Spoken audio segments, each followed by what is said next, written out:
everybody's seen what Brazil, India, and China have done. I think Africa truly is the next big thing now in terms of opportunity, where as a continent we're physically larger than North America, Western Europe, India, and China put together. We've got the most naturally rain-fed arable land in the world. We're no legacy systems in technology. We're leapfrogging in technology. The amount of innovations that's coming out of the continent. We're 1 billion people.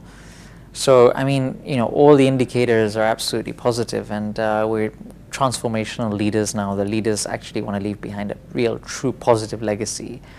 Aggressive and very dynamic entrepreneurs. So, I mean, on a combination, I think Africa is a very exciting place to be plugged into.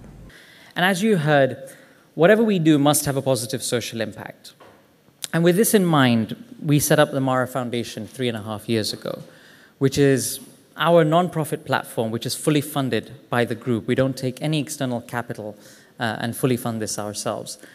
The 3 core themes of the foundation is that we like to enable, empower, and inspire young and women entrepreneurs across the continent.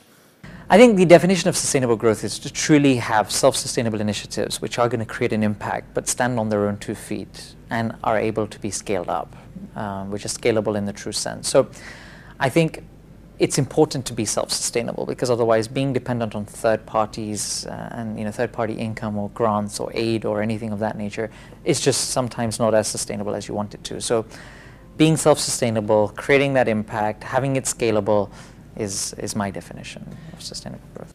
We set up a mentorship platform which we scaled up and online. And today I'm pleased to say that we're mentoring about 160,000 businesses in Africa across the continent.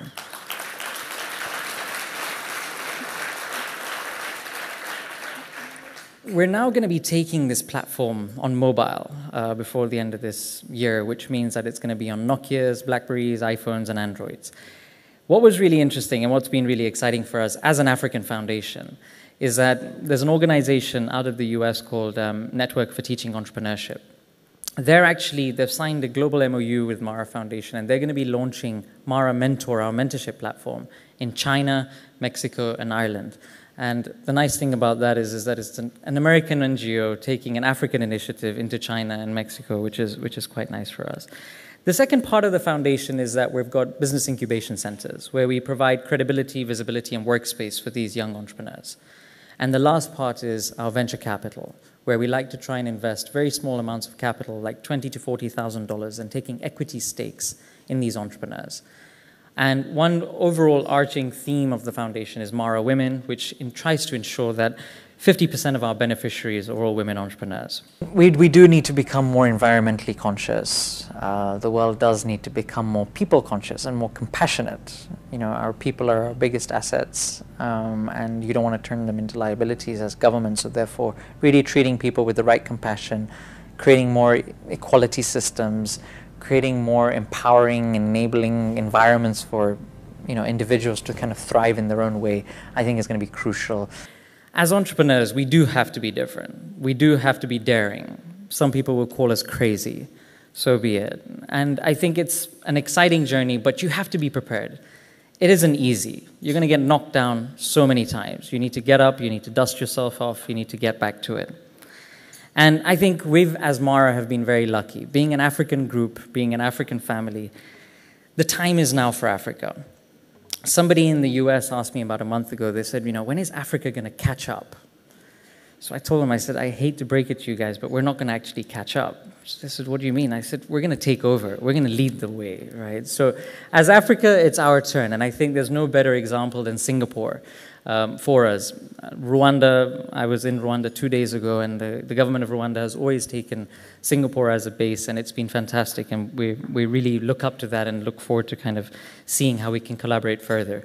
I sit on the Global Agenda Council for Africa for the World Economic Forum, and we try and set the tone for Africa. In 1996, during the Davos meetings, the theme for Africa was, how do we increase aid coming into the continent?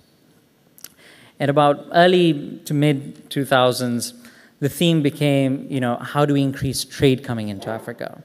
The theme now that we're trying to set is, what does Africa want and how do we want it? It's time that we can become picky in terms of what we want. As you heard, we are physically larger as a continent than North America, Western Europe, India, and China put together. And more importantly, we've got the most naturally rain-fed arable land. We've got so many opportunities in all angles. And we've got amazing people, and 1 billion of them. So I'd like to welcome you all to Africa. I'd like to thank you for this award, and thank you for still calling me young, and God bless you all. Thank you.